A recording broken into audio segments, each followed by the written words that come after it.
you know what? Listening to the Welsh Yogi podcast in the mornings really sets me up for my day. Welcome to the Welsh Yogi podcast.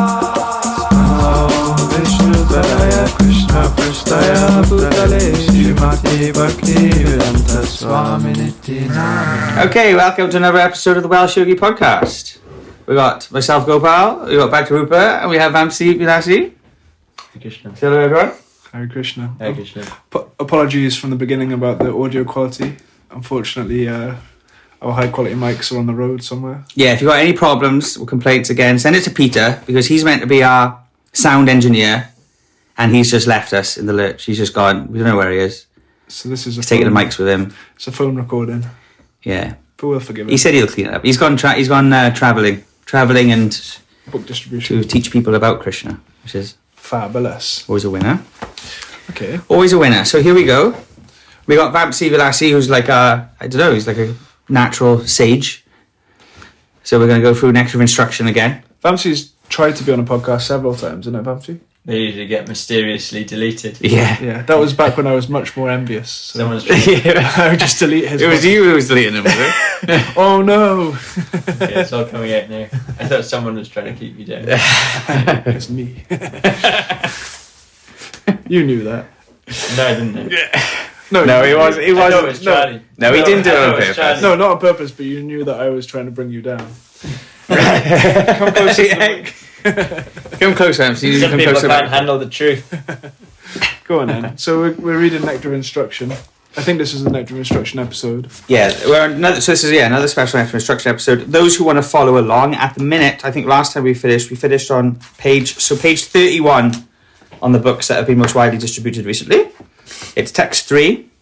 We're just in there's a list, it's the Shravanam Kirtan Vishnu list. I think it started talking about like the science of bhakti, like that. So what are the practical aspects of spiritual life? Yeah. So we've got the 9.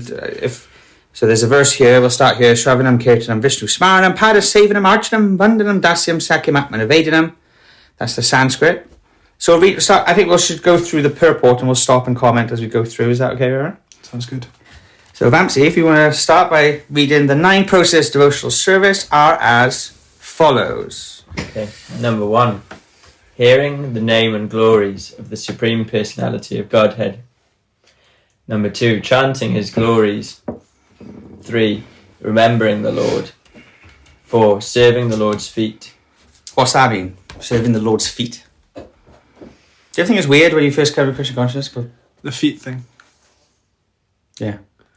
I guess it's the lowest part. I would say, like you read about Jesus washing people's feet and stuff. It was never so alien to me. It was like, It's like a humble move, though. yeah, Because it's the lowest part of a person. yeah. When I was younger, I was scared of my feet. You're scared of your own feet. Yeah, Oh, that's crazy. my mother wrote. That's wild. My mother wrote an article. How can you be scared of your own feet? I don't know. I was 2 or 3, but What a terrifying life! Like my mother wrote. that's an like article. that's like a hell. Like I used to have to wear socks in the bath. that's crazy. Not lying. Like my mum wrote an article in like the local newspaper saying my son is scared of his own feet. Do you think we can get the article? I don't know. Yeah, Look look it up. that up. Look that up online, Vamsi. No, my mother, she still got it, but I That must be terrifying. to Maybe live I your was a life like fish in my last life, or I was just surprised to have feet. like a mermaid. Like Maybe you're a mermaid. That's what I was thinking. From my previous life, I didn't have feet. Because you remind me. Like I never said this before, Yeah. but you remind me of a mermaid. Zeus. Oh, Like I always think. Like first time I saw you, I thought. mermaid. That's what I thought. I thought he used to be in his past life. I'm sure he used to be a mermaid. I must have been. Anyway. Okay, guys, it's not as rare as it seems.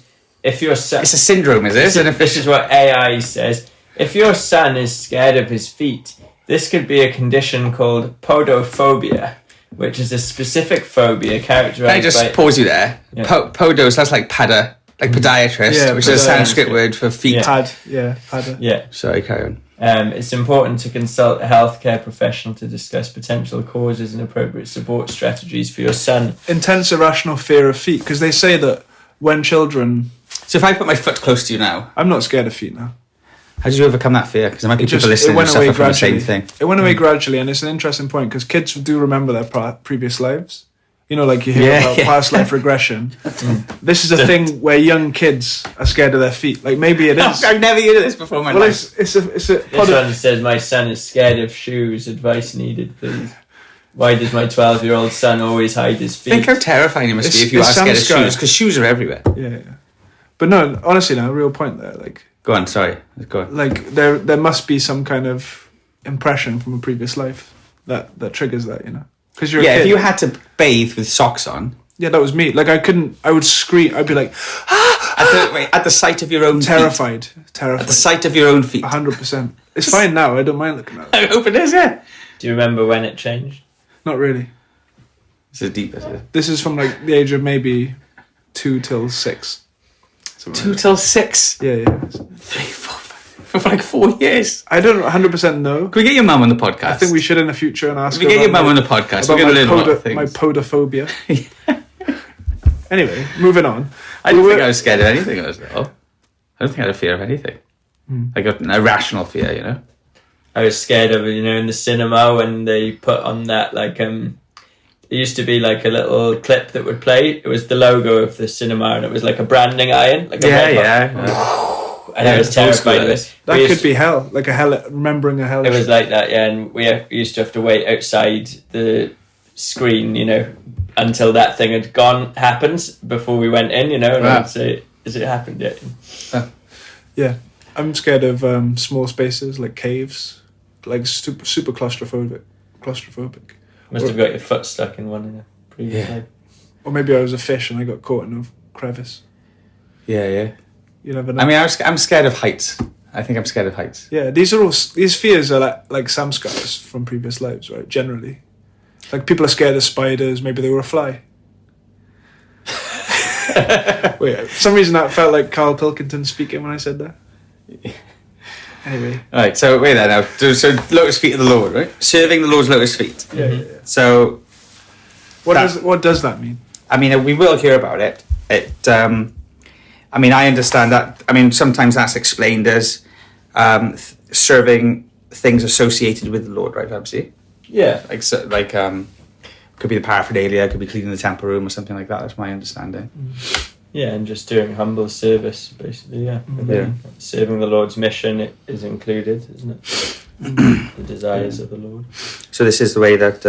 because these things are translated from Sanskrit, so the original is pada sevanam, so it means serving the feet. So this is just to explain that. The example is Lakshmi Devi, isn't it? Who massages the Lord's feet. Yeah. I mean, I'm quite, because I don't actually remember, but quite interesting to see how Prabhupada explains it in this purport. Yeah. So next is worshipping the deity. I mean, I guess in Westerners it's quite alien, but in India everyone has a deity in their home. I remember in that Welsh, was it Young Welsh and Pretty Religious? They'd filmed me bathing the deities, and that was when we were in T Krishna before, so it looked. So it looked quite I would imagine it's really unusual, especially the way they filmed that. Yeah, it was like a stark white, like the room was fully lit and everyone was chanting. But people were fascinated, my family and my wife's family and stuff. They were fascinated by. Yeah. It's interesting. I mean, it's something that you learn about at school, like religious studies, isn't it? Like you hear about deities and things like that.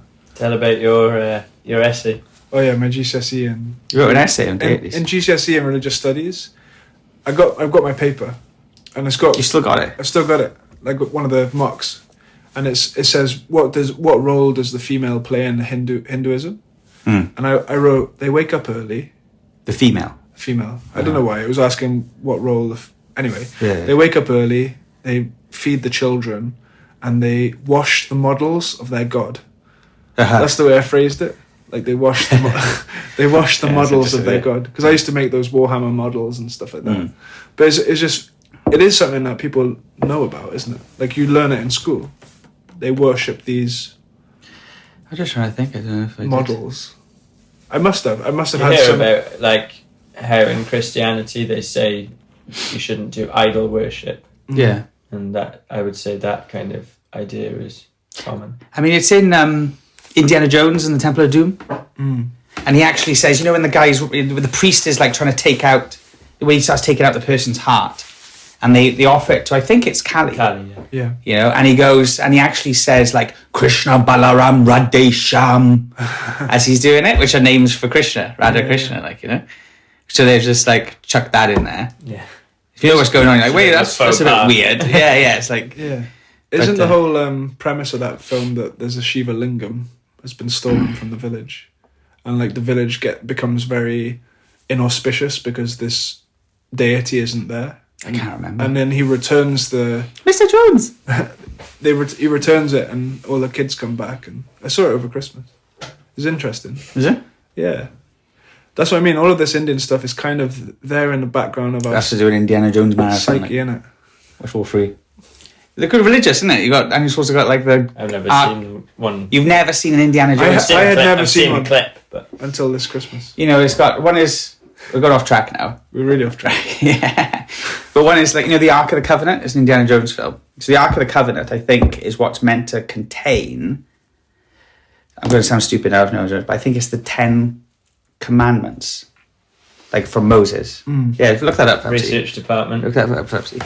And there is a place in, I think, Africa, where the Ark of the Covenant is actually meant to be. And people, there's monks that spend their whole lives guarding it, but they all die and get sick from like radiation poisoning. Like whoever is it, like, so there's In real life now. Yeah, in real life. Okay, Yeah, interesting. yeah. So it's because I think it was like some sort of way in the Ark of the Covenant, the way it's like designed, and I think in ancient scripture it talks about how it's like constructed. Yeah. And one of these elements is called, there's some like powerful radiation poisoning. Yeah. It's a powerful thing. Protective. Is this right, Vamsi? This is saying that it was where the 10 Commandments were kept, but apparently it was lost when Jerusalem and the temple were destroyed in 586 BC. So type in, it's in like somewhere like Africa, Radiation, Zimbabwe or something like that. radiation. Yeah, monks, radiation, sickness, something like that. But it's interesting, like there's Hare Krishna. Was the Ark of the Covenant a nuclear device? oh gosh. Ark of the Covenant, Moses' secret weapon. The 'Cause that's what powers the of the Da Ark Vinci stem Code from is. 2 pieces of radioactive material. But this is all speculation. There's nothing to do with spiritual Yeah. life. Exactly. But it's interesting because it's in our psyche, like truth and spirituality and religion. Like I've been listening to like videos on religious studies, like from school, like, and this guy was talking about how like the ancient Greeks, they had this conception of the self and the intellect and the mind, and it's exactly like straight out of the Bhagavad Gita. And they're talking about how, you know, the senses, they control the mind, and the mind is higher than the mind is the intellect. Like all of these, like Plato and these great philosophers of ancient Greece, they were talking about a lot of these Vedic ideas 2,500 years ago, you know? Yeah. So, Yeah, I read a passage from Plato where he gives Socrates giving a dialogue about reincarnation and things like that. He's saying that, you know, just like Krishna says in Bhagavad Gita, those who are born are sure to die, and those who die are sure to be born again. Because exactly that. I got into that video because it was saying how a lot of these Greek philosophers were vegetarian, and it's all about this idea of denying the flesh, or like basically minimizing worldly things and maximizing spiritual things. You know, I thought it was really interesting because I thought it was really interesting when we heard the other day in class from Pragosh. Yeah. I'm a big fan of Pragosh Prabhu. Yeah. I want to look him up online and download some of his lectures because the way he's like, you know, I think he's amazing. Anyway, he was saying, you know, did you hear that before? How, like he said, if you look previously, not so long ago, even in like this country in the UK, like 120 years ago. Yeah, if you were a butcher, you would not be on a jury to convict a murderer because it's understood that, okay, you're hacking bodies all day. You have a certain sort of desensitivity towards murder. Yeah. You know, and they knew it, so they were like aware of these principles. Yeah. You know, there's like these basic, if you go back in time, like people just seemed more aware of these things, that they took them as elementary, that now we sort of have to fight to communicate these ideas from Bhagavad Gita and the Vedas, when previously, even in our country, people understood these things. Yeah, because they say this is like the age of knowledge, isn't it? Because you've got the internet and you can access any kind of information. But it's almost like all of that information is noise, and it's actually we have less knowledge than ever. I was listening the other day to Vinder Swarup, and he was just making that point about, like say there's a Vedic sort of saying that for a grammarian, if someone who does like grammar, like edits things, making it a word shorter or saving a word is like the birth of a son. So he was making the point of like writing, the more writing doesn't like today we say like humanity became intelligent when they started writing things down. Yeah. But actually it's the other way around. Yeah. Humanity starts to become more stupid when you have to write things down because before it was all done from memory. Mm. It's like who's smarter, someone who can do a calculation in their head or someone who has to do it on a piece of paper. So why am I mentioning that? You sparked something like the modern day, there's more information there, but we're less. So he's saying like, so now people used to remember stuff. Yeah. Now in the age, because you said it's the age of information. Yeah. But he was making the point like it's the age of information, but actually people know nothing. Yeah. So if the computers all of a sudden did die, and you don't have the Wikipedia anymore, you don't have Google, then people know nothing. Can you imagine that? I think it'll happen one day. Like You reckon, yeah. I think within our lifetime we're going to see something that's completely radical. Do you think we should start handwriting everything, maybe, so we make sure it's all stored? I think this is the importance of distributing and having hard copies of Srila Prabhupada's books. Yeah. You can't beat a real book, can you? Like it's there. It's like an object. I prefer even to read. It's like, and they did the same thing when they first had Kindles. People thought that's the end of the paper book, but actually, it's. Am I still recording on here? Why is this popped up? I don't know. I think yours is. Anyway, it was recording. Just popped up. Mine's going, so it's fine. So So we got the. Edit that out, Peter. Leave it in. We got flaws and all. Like. So we got the. What was I saying? I lost my train of thought now. Importance of distributing books. Yeah, physical books, easier to read. Yeah, they thought like, okay, yeah, so all the paper mills closed down because but the next year, like for only 1 year did the paper book come down and everyone's like Kindles, electronic books. The next year it went right back up because people didn't want to read on Kindles. People buy books as like gifts and stuff. But now the problem is because we're involved in printing our own books and distributing, the price of paper has skyrocketed because they closed all the paper mills, but now there's a high demand of paper again, and there's even more so now with like Amazon packaging and stuff like that.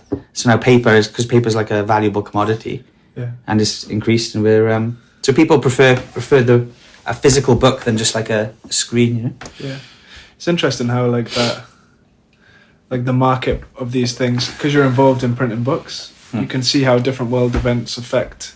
Like weren't you saying in COVID, because they had all these COVID test kits. Yeah, we couldn't get the cardboard covers. Used for the covers of the books. Yeah, was unavailable, so we couldn't print books. Yeah, the war in Ukraine. Yeah, hugely affected our getting books delivered and things like that. It's like it's because it can be quite easy. Amazon packaging, right? Yeah. That's one of the main ones, isn't it? Like all the paper packaging. Cigarette paper, it's like that became really expensive. Like some of the pages used to have books were like so we couldn't get them because the cigarette companies was taking it all, and it's like because it's easy to forget that everything in this world is connected. Do you know what I mean? We live our own little insular life. We're all connected. Like it's a big web, and ultimately like stems from Krishna, and like everyone's connected through their heart, and What do you mean everyone's connected through the heart? That was a bit of a jump. What are you on about now? I'm saying we're all connected through our hearts, Gopala. Wow, you're a big softy, aren't you? I just I'm feeling the connection. I was going to say, yeah. Right, so offering obeisances unto the Lord, number 6. Number 7, acting. That's interesting because it's vandanam, which is often translated as offering prayers. Very interesting. Yeah, that's interesting. Yeah, so offering prayers, but here he says offer obeisances. But vandana definitely can mean offering obeisances. Vandeham Shri Guru Shri. But the example is a Krura who. The example is a Krura who is famous for the prayers he offers to Krishna on his way to Vrindavan. But offering prayers is a way of offering obeisances, isn't it, with your words as well. Okay. Cool. Obeisances, that's a That's funny an word. interesting word. Yeah, No, like, I sorry. never heard obeisances. It comes out usually with a red line under it when you try and write it on a computer. Yeah, it does. It's not. I don't think. Does it's a anyone common know word. that word? If you're not devoted, Yeah, If look you're it not, up. before I was Hare Krishna, I never heard the word, I often and have now we just accept it as a thing. So I'm sure people who read these Obeisance is books. deferential respect. It is. Deferential respect, a gesture expressing deferential respect. Obeisance. So it's basically like deep respects. Obeisances is like, Yeah, do you think that's where the word obey comes from? Is there kind of a connection or no? must be, yeah. I mean, when I go, Bhakta-rupa says must be, so there we go. when I type in obeisances, Case closed. Yeah. We got a freaking genius Bhakta-rupa over here. He's like, when I type in obeisances on Google, on the first page, one of the articles is Wisdom Lib, which is all about Hinduism, and then there's ISKCON Ministry of Education. So it's definitely It's a Prabhupadism, commonly isn't it? used in ISKCON Vedic. well, for those listeners, that's the word of the week. I know Obeisance. someone who always What was the other word of the week was something else, wasn't it? What There's a word of the week every week, wasn't it? was it? Yeah, someone came up to you and said a certain word because you said you remember this word in some crazy way, like what was it? Oh, Abhideya. That was it. Yeah. Happy days. That was it. Yeah. Lee came up to me and said, "Oh, happy days." Oh, really? Did you Yeah, give him a yeah. tenner? Did I say I was going to give him 10? Yeah, you have to give him a tenner. Yeah. I didn't say I was going to give him 10. That was part of the thing. That was like a prize, which was your podcast special prize. Okay, well, you're the head treasurer. Okay, yeah. It is related to obeying.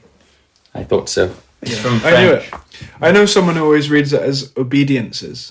What's those T-shirts that say "obey"? Have you seen those? Yeah. It's a hipster thing. No, What's that mean? It's like a street artist, and he used to write "obey" everywhere. Why does he say "obey"? That was 'Cause- like a real hipster icon. Yeah. When Well, it's like a commentary on, following mainstream society. Like they say to obey, but I say rebel. It's like consumerism. Like his brand is obey. So it's like do what we say. It's like a commentary on consumerism. It's a bit pretentious. That's why she says it's for hipsters, but I quite like it. Sorry, it struck a nerve there. Bhakta-rupa identifies as a hipster. Actually, that's one thing I learned. He identifies as a graffiti artist. He really likes that. Sort of. Who's never done graffiti? I thought he did.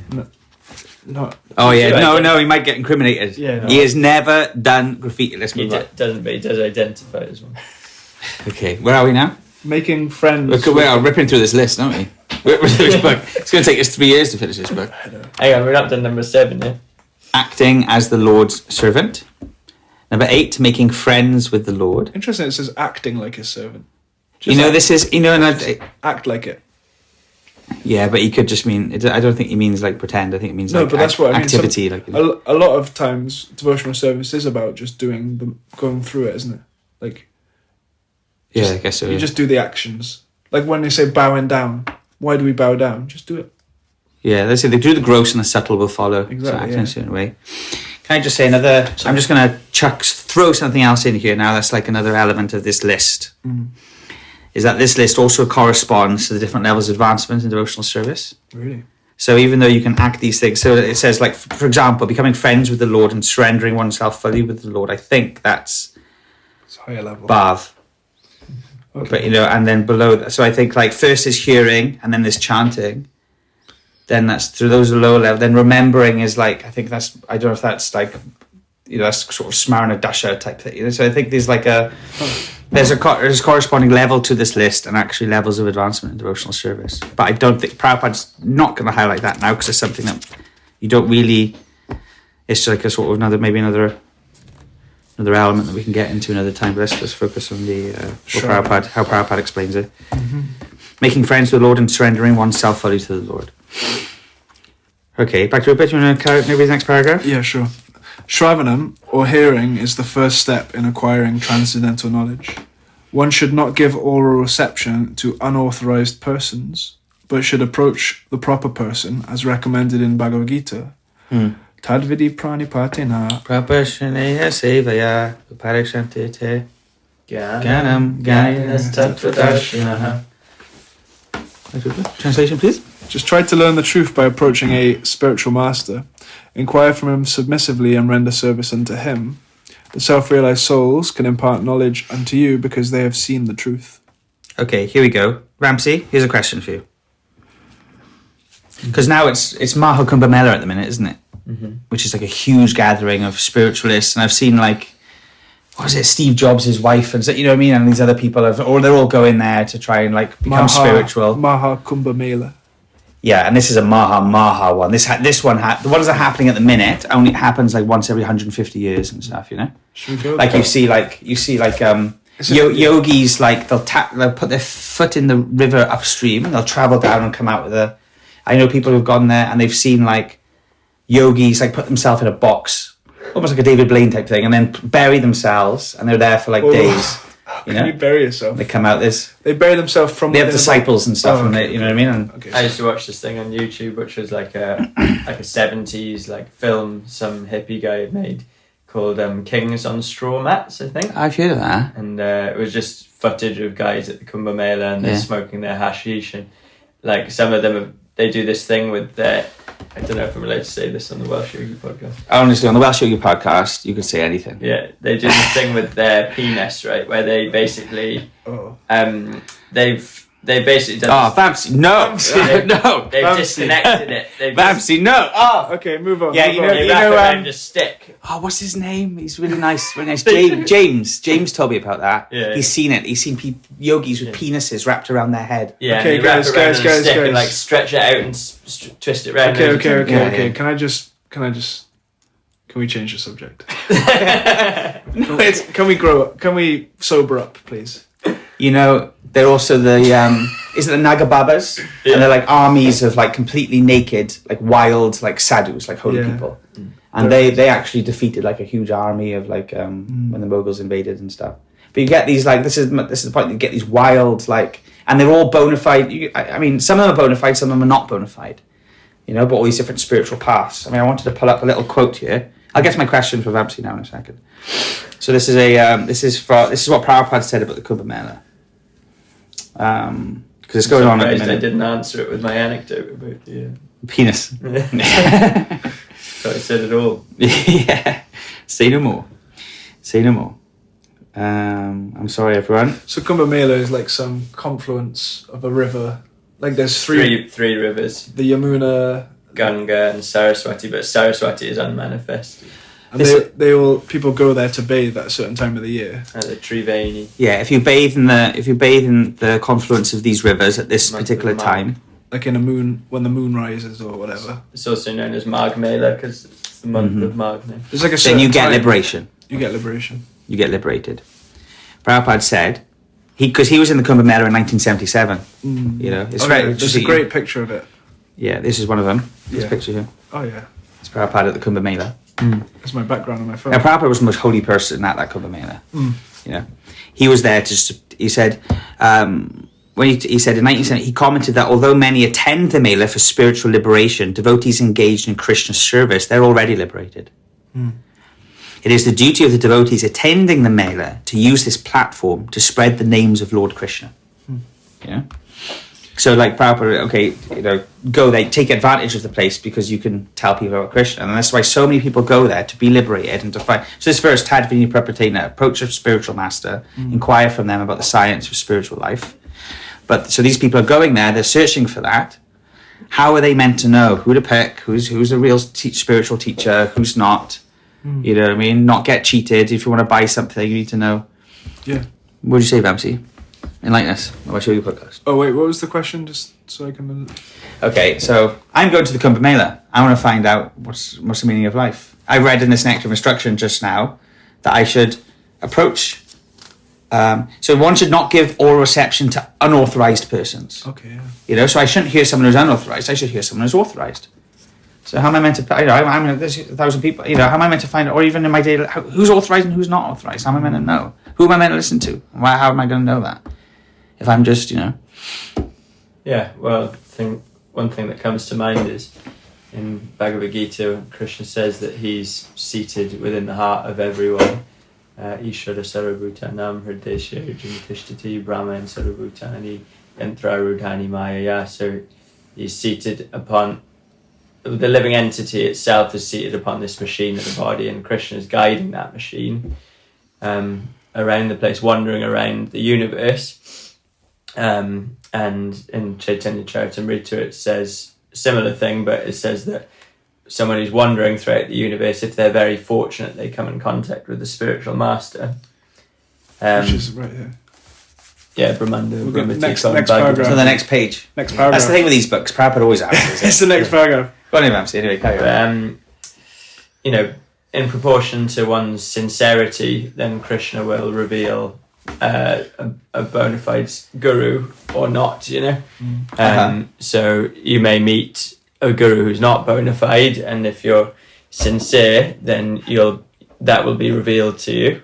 You know, or you may meet a guru who is bona fide, but if you're not sincere, even though what they say is the truth, you'll reject it, you know. But yeah, according to the principle of basically, you know, yayatamam papadyante, whatever you want, then Krishna will reciprocate with that accordingly, you know. And especially then if someone has done some service, and if they're fortunate enough to come in contact with a pure devotee and serve them even accidentally, then that will qualify them for more service, and then Krishna will, you know, can reveal transcendental knowledge about himself within their hearts or through a devotee, you know. So that's Tesham Satata Yuktanam, you know. So, and it, you know, to show his devotees special mercy, he turns on the light of knowledge within their hearts and helps them. So Nice, thanks, Vamsi. I see Bhakta-rupa's eyes were moving around his head. What do you think, Bhakta-rupa? Ecstatic.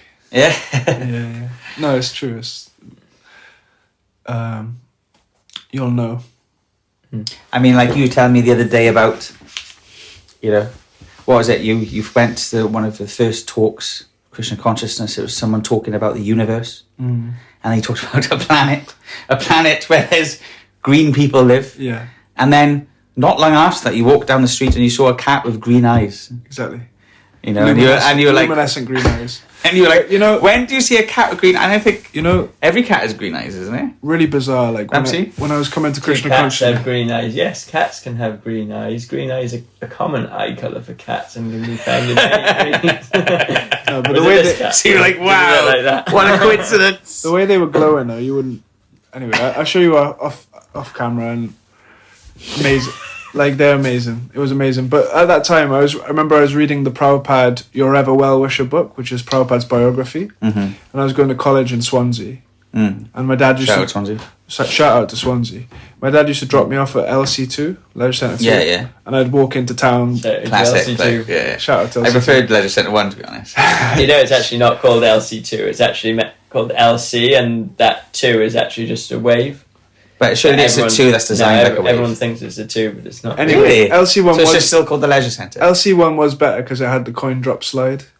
It's like the Kaplunk slide. Yeah. Anyway, this is... That was called the pea Space shooter. Bowl. Pea shooter. The pea shooter. The pea shooter, yeah. Yeah. That got the red yellow one. There's some nails in it, so Yeah, it's you like used to cut your legs. Like, yeah. That was part of the fun. Anyway, Sorry, go on. See, my look, dad... you type in LC2 and it just comes up LC Swansea. Okay. I'm sure I was there when it was built. It was called LC2. Guys, I'm trying to tell a miraculous story now. He's got it, yeah. So my dad would drop me off at LC2 and I'd walk into town. Yeah. Anyway, this morning, I read... That night, I read for like 6 hours of Prabhupada Leelamrita, Your Ever Well Wisher. Yeah. And it was like amazing. I was walking over the bridge and there was this graffiti on the wall. And it was a man with the type of hat that Prabhupada wears. You know, like the the ear covering hat. Yeah. And it was an Indian man. Do you think it was Prabhupada? It was a graffiti on the wall. Of Prabhupada? Maybe. Like this. Yeah. I went to university. On my way back, it was gone. it